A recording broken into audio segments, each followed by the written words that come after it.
Students, this is lecture number 7 of chapter structure of atom और हमारा topic है valency. बहुत ही इंटरेस्टिंग टॉपिक है और ये अच्छे से कर लेना। जब तक आप केमिस्ट्री पढ़ेंगे ये आपको काम में आएगा। तो यहाँ पर जो आपकी टेक्स्ट बुक में टेबल बनी हुई है वही हम बनाएंगे समझते समझते। तो हम 20 एलिमेंट्स के नेम लिखेंगे और ये सब जैसा फॉर्मेट बुक में दिया हुआ है, symbol, atomic number, number of protons, number of neutrons, electrons and distribution of electrons and then valency. तो element hydrogen, symbol H, helium, lithium, beryllium, boron, carbon, nitrogen. ठीक है, जितना जिस ऑर्डर में आपने याद किया है, सही ऑर्डर में जो याद किया है उतना ही एटॉमिक नंबर होगा। तो 1 2 3 4 5 6 7। और अगर न्यूट्रल एटम है, न्यूट्रल एटम में जितना एटॉमिक नंबर होता है, atomic number is denoted by Z। Atomic number will be equal to same as number of protons and that will be equal to number of electrons. ठीक है, ये ध्यान रखेंगे। For a neutral atom number of protons is same as number of electrons and that is equal to atomic number. Atomic number आप order से याद कर लें एलिमेंट्स को तो अपने आप एटॉमिक नंबर मिल गया। ठीक है, मतलब नंबर ऑफ प्रोटॉन्स भी मिल गए और नंबर ऑफ इलेक्ट्रॉन्स भी मिल गए। ठीक है, जितना एटॉमिक नंबर उतने ही प्रोटॉन्स उतने ही इलेक्ट्रॉन्स, जितना एटॉमिक नंबर 3 उतना ही प्रोटॉन्स उतना ही इलेक्ट्रॉन्स, एटॉमिक नंबर 4 उतना ही प्रोटॉन्स और उतना ही इलेक्ट्रॉन्स। ऊंचा नीचा हो गया कुछ।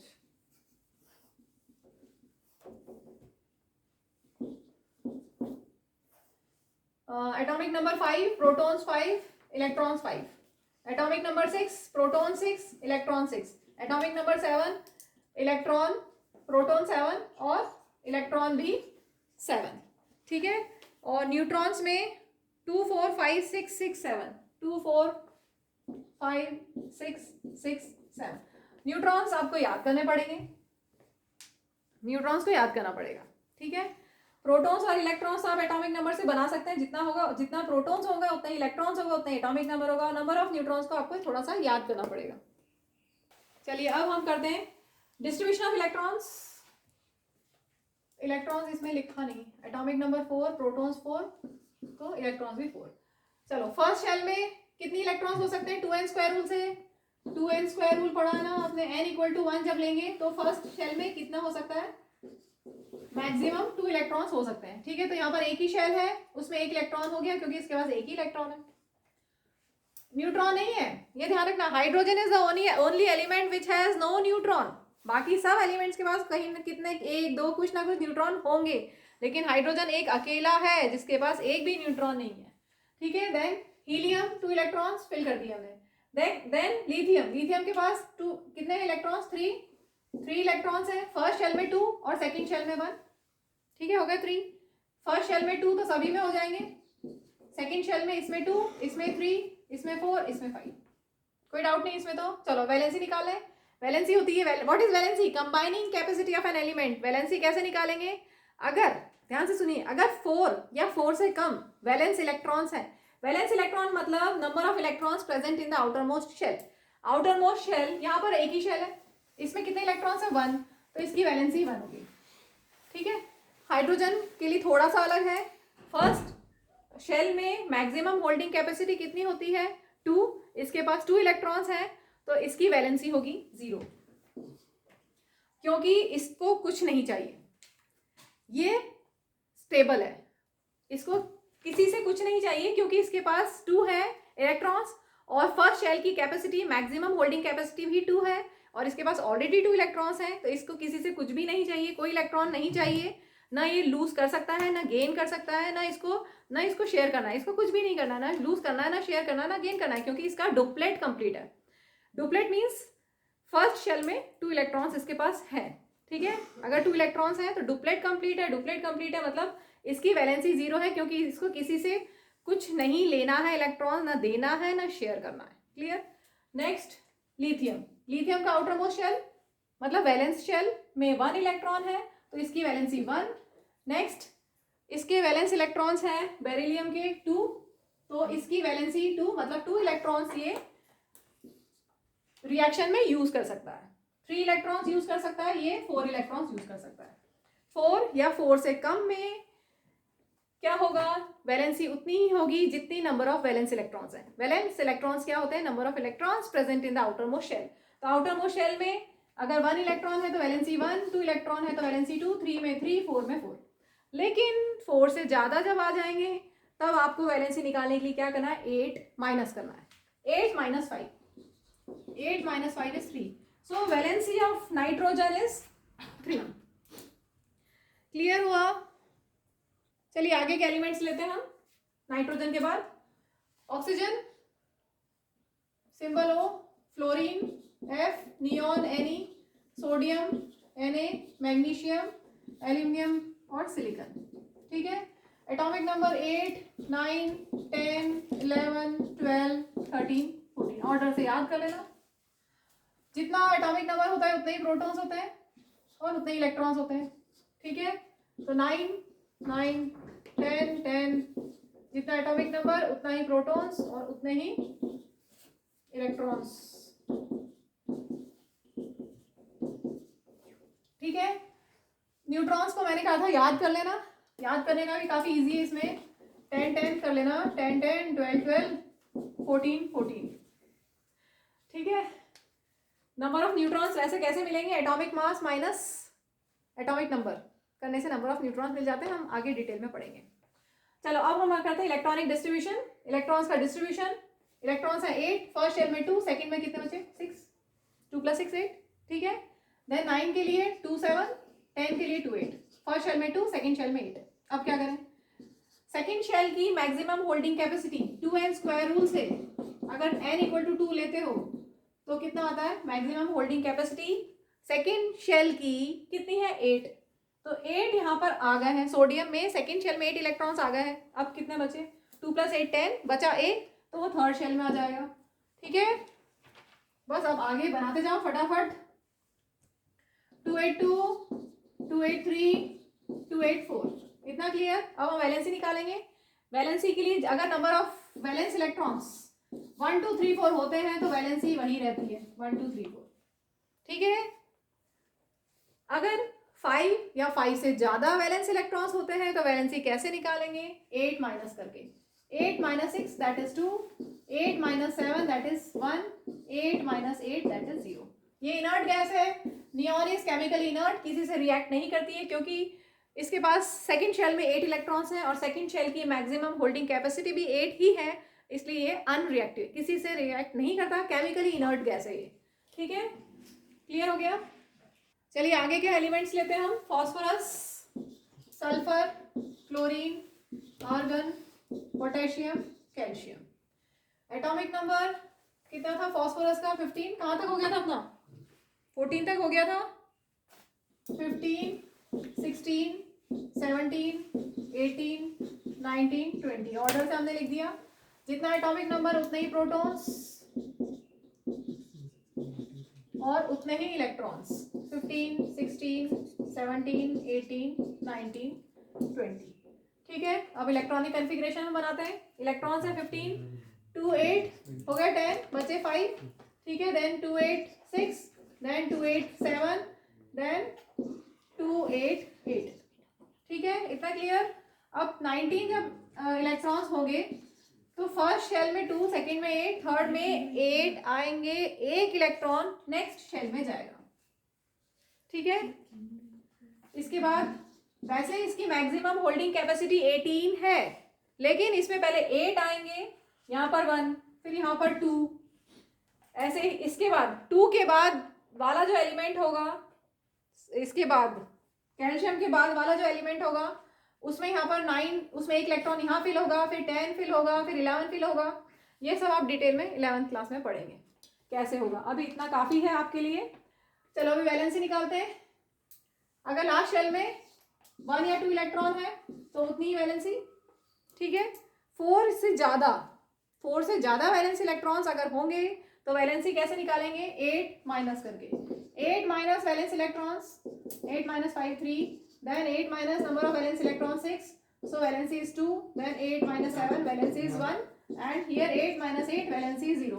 तो 8 - 8 argon is chemical inert, ये inert गैस है, किसी से रिएक्ट नहीं होती, so इसकी वैलेंसी 0 है क्योंकि इसके पास आउटर मोस्ट शेल में 8 इलेक्ट्रॉन्स हैं, और एक्स्ट्रा स्टेबिलिटी आ जाती है जब 8 इलेक्ट्रॉन्स होते हैं आउटर मोस्ट शेल में, तो उस एलिमेंट के पास एक्स्ट्रा स्टेबिलिटी आ जाती है, इसलिए किसी से रिएक्ट नहीं करेगा, सो इट्स वैलेंसी इज 0। देखिए यहाँ पे फॉस्फोरस की वेरिएबल वैलेंसी है, इसमें लास्ट शेल में 5 इलेक्ट्रॉन्स हैं, तो इसकी वैलेंसी 5 भी है।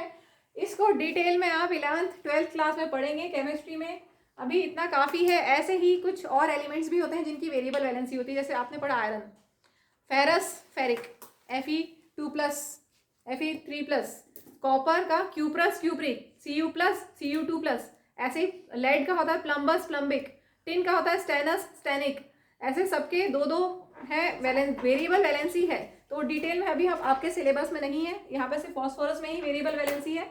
फॉस्फोरस की वेरिएबल वैलेंसी क्या क्या है, 3 और 5। चलिए अब ये छोटी मोटी चीज़ें हैं, इसको डेफिनेशन और इसको लिख लो आप। वैलेंसी तो पता है, combining capacity of an element is called valency. इसके बाद वैलेंस इलेक्ट्रॉन्स अभी बार बार बता दिया था, number of electrons present in the outer most shell, electrons present in the outer most shell. इसके बाद वैलेंस इलेक्ट्रॉन और केमिकल प्रॉपर्टीज में क्या रिलेशन है, बड़ा ही इंपॉर्टेंट रिलेशन है, क्योंकि केमिकल प्रॉपर्टीज सब नंबर ऑफ वैलेंस इलेक्ट्रॉन्स पर डिपेंड करती हैं। जिन जिन एलिमेंट्स के वैलेंस इलेक्ट्रॉन सेम होते हैं उनकी केमिकल प्रॉपर्टीज भी सेम होती हैं। एग्जाम्पल लेके हम समझ लेते हैं। अभी elements having same number of valence electrons in their atoms show similar chemical properties. जैसे क्या लें हम, लिथियम, सोडियम, पोटेशियम, ये तीनों में कुछ सेम है। क्या सेम है देखते हैं। इलेक्ट्रॉनिक कन्फिग्रेशन 2-1, इसका 2-8-1, और इसका इलेक्ट्रॉनिक कन्फिग्रेशन 2-8-8-1, यही होगा, ठीक है। इसलिए क्योंकि इनके सबके वैलेंस इलेक्ट्रॉन्स कितने हैं, 1, इसका मतलब ये सेम केमिकल प्रॉपर्टीज शो करेंगे, इनकी रिएक्टिविटी सिमिलर होगी। वैसे ये सब बहुत रिएक्टिव होते हैं, तुम्हें पता है ना।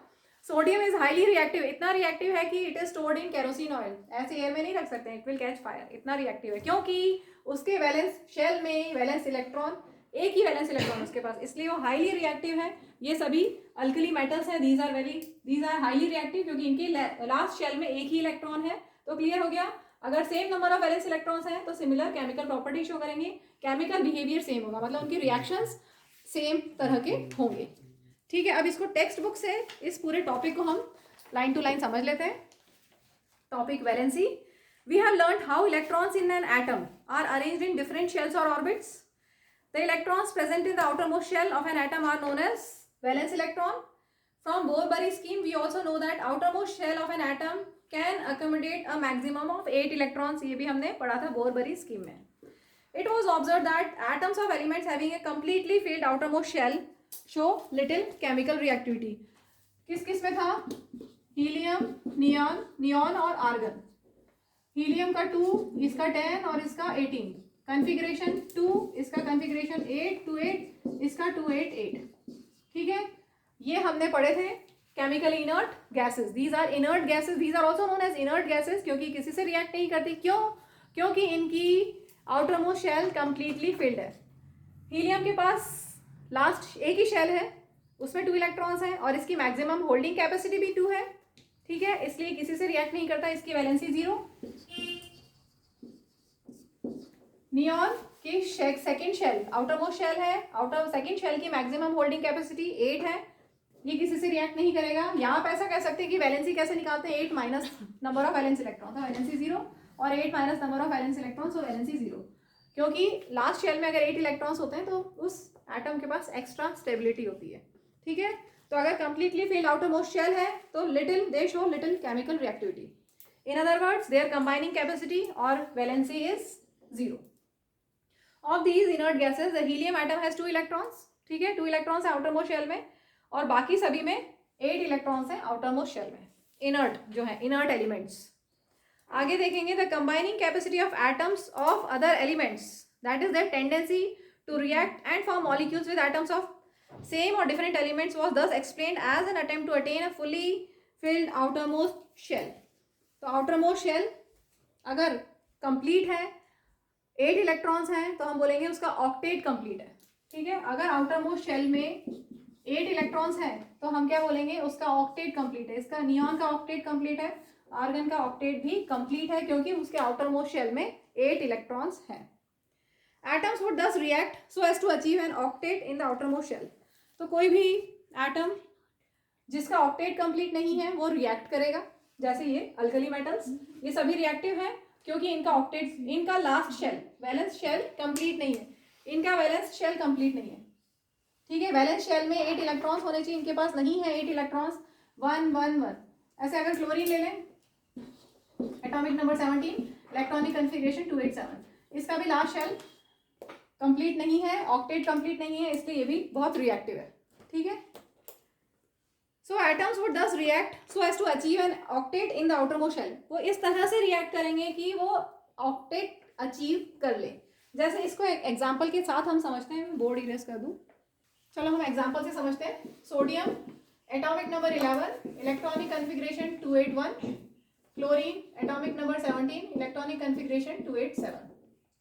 ठीक है, अभी हमने जस्ट पढ़ा कि ऑक्टेट सबको चाहिए, स्टेबिलिटी सबको चाहिए, तो टू अटेन ऑक्टेट ये क्या कर सकता है, या फिर 7 इलेक्ट्रॉन्स गेन करे या 1 लूज करे। It will be easier for sodium to lose 1 electron, तो 1 इलेक्ट्रॉन लूज करेगा तो इसके पास कितने इलेक्ट्रॉन्स हो जाएंगे, 2 और 8। ठीक है, क्लोरीन क्या करेगा, 1 इलेक्ट्रॉन गेन कर सकता है, तो इसके पास ऐसा हो जाएगा। ठीक है, क्या कैसे हुआ, सोडियम के आउटर मोस्ट शेल में 1 इलेक्ट्रॉन, क्लोरीन के आउटर मोस्ट शेल में कितने इलेक्ट्रॉन्स है, 7। ठीक है, ये मैंने आउटर मोस्ट शेल के इलेक्ट्रॉन्स बना दिए। अब to attain octet sodium can easily lose 1 electron, अभी बताया था sodium is highly reactive, it is stored in kerosene oil. इतना रिएक्टिव है कि वो अपना इलेक्ट्रॉन इजीली लूज कर सकता है, ये इलेक्ट्रॉन लूज करेगा तो सोडियम आयन बना देगा, और क्लोरीन ने 1 इलेक्ट्रॉन गेन किया, ये आउटर मोस्ट शेल के इलेक्ट्रॉन्स बनाया है, इलेक्ट्रॉन डॉट स्ट्रक्चर मैंने बनाया है समझाने के लिए। ठीक है, तो सोडियम ने 1 इलेक्ट्रॉन लूज किया टू अटेन ऑक्टेट, क्लोरीन ने 1 इलेक्ट्रॉन गेन किया टू अटेन ऑक्टेट। क्लियर हो गया, ऑक्टेट अटेन करने के लिए क्या क्या हो सकता है, लूज कर सकते हैं या गेन कर सकते हैं। अगर लूज करें या गेन करें means complete transfer of electron हो, तो such type of compounds formed are ionic compounds which are formed by complete transfer of electrons. अब एक दूसरा एग्जांपल हम ले लेते हैं शेयरिंग वाला, जिससे आपको और क्लियर हो जाएगा कि और क्या हो सकता है। मैंने सिंपल सा एग्जांपल लिया है, मीथेन। ये क्या था, NaCl। NaCl क्या है, सॉल्ट, सोडियम क्लोराइड, नमक जो घर में आप यूज करते हैं, सब में डालते हैं नमक। ठीक है, ये है एक आयनिक कंपाउंड। अब हम ले रहे हैं मीथेन, कार्बन का atomic number 6, electronic configuration 2 4, second shell में, लास्ट शेल में, वैलेंस शेल में, आउटर मोस्ट शेल में कितने इलेक्ट्रॉन्स है, 4, 1 2 3 4। अब सोचो टू अटेन ऑक्टेट ये क्या कर सकता है, इसको ऑक्टेट चाहिए, इसके पास लास्ट शेल में इसको कितने इलेक्ट्रॉन चाहिए, 8। अब ये क्या कर सकता है, 4 लूज कर सकता है, तो इसका डुप्लेट कंप्लीट हो जाएगा, हीलियम जैसा हो जाएगा ये, राइट। और दूसरा केस क्या हो सकता है, ये 4 गेन कर ले, लेकिन it will be difficult for carbon to lose 4 electron और to gain 4 electron. It will be easier for carbon to share 4 electrons. तो कार्बन शेयर करेगा किसके साथ, यहाँ पर मैंने जो एग्जांपल लिया उसमें हाइड्रोजन के पास, हाइड्रोजन का एटॉमिक नंबर 1, कन्फिग्रेशन 1, हाइड्रोजन का 1 इलेक्ट्रॉन, इस हाइड्रोजन का 1 इलेक्ट्रॉन, इस हाइड्रोजन का 1 इलेक्ट्रॉन, इस हाइड्रोजन का 1 इलेक्ट्रॉन। ठीक है, तो अब आप देखेंगे कार्बन के आसपास कितने इलेक्ट्रॉन्स हो गए, कितने हो गए, ऑक्टेट हो गया कंप्लीट, 8 इलेक्ट्रॉन्स, 1 2 3 4 5 6 7 8। कार्बन ने शेयर किया हाइड्रोजन के साथ, इक्वल शेयरिंग, हाइड्रोजन ने भी एक अपना शेयर किया, कार्बन ने भी एक अपना शेयर किया, दोनों ने शेयर किया, हाइड्रोजन का डुप्लेट कंप्लीट हो गया, हीलियम जैसा हो गया वो, और कार्बन का ऑक्टेट कंप्लीट हो गया। ठीक है, तो इस तरह से ऑक्टेट कंप्लीट करने के लिए क्या हो सकता है, एलिमेंट लूज कर सकता है इलेक्ट्रॉन, गेन कर सकता है इलेक्ट्रॉन, या शेयर कर सकता है। क्लियर, आगे देखते हैं टेक्स्ट बुक से। The number of electrons gained, lost और shared so as to make the octet of electrons in the outermost shell gives us directly the combining capacity. तो यहां से आप बता सकते हैं कंबाइनिंग कैपेसिटी ऑफ सोडियम कितनी है, 1, क्योंकि उसने 1 इलेक्ट्रॉन लूज किया है। कंबाइनिंग कैपेसिटी ऑफ क्लोरीन कितनी है, 7 नहीं, कितनी, 1, क्योंकि इसने 1 गेन किया है, इसलिए इसकी कंबाइनिंग कैपेसिटी 1, मतलब इसकी वैलेंसी 1, यही थी ना, 8 - 7 करते हैं। और कार्बन की वैलेंसी 4, कंबाइनिंग कैपेसिटी 4, मतलब वैलेंसी 4, वैलेंस इलेक्ट्रॉन 4, वैलेंसी 4। ठीक है, आगे for example hydrogen, lithium, sodium, जैसा मैंने अभी लिखा था, contain 1 electron each in their outermost shell, therefore each one of them can lose 1 electron. जैसे सोडियम है वैसे ही लिथियम और सोडियम, लिथियम और हाइड्रोजन, ठीक है, 1 वैलेंस इलेक्ट्रॉन है, एक ही वैलेंस इलेक्ट्रॉन है तो वो लूज कर सकते हैं. So they are said to have valency of 1. Can you tell what is the valency of magnesium and aluminium? Magnesium और एल्यूमिनियम ये सब हम कर चुके हैं. मैग्नीशियम का एटॉमिक नंबर 12, कॉन्फ़िगरेशन 282. एल्यूमिनियम का एटॉमिक नंबर 13, कॉन्फ़िगरेशन 283. वैलेंसी कितनी होगी? वैलेंस इलेक्ट्रॉन जितने हैं उतनी वैलेंसी, अगर 2 3 है तो 1 2 3 4 में उतनी वैलेंसी होती है जितने नंबर ऑफ वैलेंस इलेक्ट्रॉन्स होते हैं. आगे देखेंगे. It is because it is 2 and 3 respectively, because magnesium has 2 electrons in its outermost shell and aluminum has 3 electrons in its outermost shell. ठीक है. If the number of electrons in the outermost shell is close to its full capacity, या हम बोल सकते हैं 5 या 5 से ज्यादा अगर वैलेंस इलेक्ट्रॉन्स हैं तो valency is determined in a different way. For example fluorine, fluorine ले लें हम. एटॉमिक नंबर कितना होगा फ्लोरीन का? 9 शायद, 27, हाँ, 7 इलेक्ट्रॉन्स आउटर मोस्ट शेल में and valency could be 7, but it will be easier for fluorine to gain 1 electron. Fluorine क्या कर सकता है टू अटेन ऑक्टेट? एक गेन करे क्लोरीन के जैसा. फ्लोरीन के जैसा फ्लोरीन, ये हेलोजीन्स हैं, ई आता है ना लास्ट में. फ्लोरीन, क्लोरीन, ब्रोमीन, आयोडीन, सब में ई आता है. ग्रुप 17 के एलिमेंट्स हैं. इनर्ट क्या होते हैं? हेलोजीन्स बोला जाता है इनको. ठीक है. तो इसमें 287 है, इसमें 27 है, इसके बाद 287 है, फिर 18 7 होगा. चलो अभी हम देखते हैं. यहाँ पर 7 वैलेंस इलेक्ट्रॉन्स हैं, तो ये क्या कर सकता है टू अटेन ऑक्टेट? 1 गेन करे या 7 लूज करे? क्या इजी होगा इसके लिए? 1 गेन करना. ठीक है. तो ये 1 गेन करके F माइनस फॉर्म कर लेगा, तो इसकी वैलेंसी क्या हुई? 1. समझ में आया? एक ये गेन कर सकता है इसलिए इसकी वैलेंसी 1. एक गेन कर सकता है, क्लियर हो गया. दूसरा तरीका वैलेंसी फाइंड करने के लिए 8 - 7 कर दो तो वैलेंसी 1 आ गई. ठीक है. तो valency is determined by subtracting 7 electrons from the octet and thus this gives you a valency of 1 for fluorine. Valency can be calculated in a similar manner for oxygen. Oxygen का के लिए देख लें. Oxygen का atomic number 8, configuration 2 6. कितनी होगी valency? 6 नहीं, क्या होगी? 8 - 6 दैट इज 2. कैसे निकाला? 8 - 6 दैट इज 2. तो इसकी कैपेसिटी, कंबाइनिंग कैपेसिटी, वैलेंसी इसकी 2 है, मतलब ये 2 इलेक्ट्रॉन्स गेन करेगा. क्या बनाएगा? O2-. 2 इलेक्ट्रॉन्स गेन करके ये O2- बना लेगा और उसका ऑक्टेट कंप्लीट हो जाएगा. ठीक है. Therefore, an atom of each element has a definite combining capacity called its valency. और वैलेंसी फर्स्ट 15 एलिमेंट्स की, हमने 20 एलिमेंट्स की टेबल बना ली है. कंप्लीट हो गया ये. इसको डेफिनेशन को एक बार लिख लो. ऑक्टेट का मतलब क्या होता है? An outermost shell which has 8 electrons is said to possess an octet. ऐसे डुप्लेट के लिए क्या होगा? An outermost shell which has 2 electrons is said to possess a duplet. अब क्लियर अच्छे से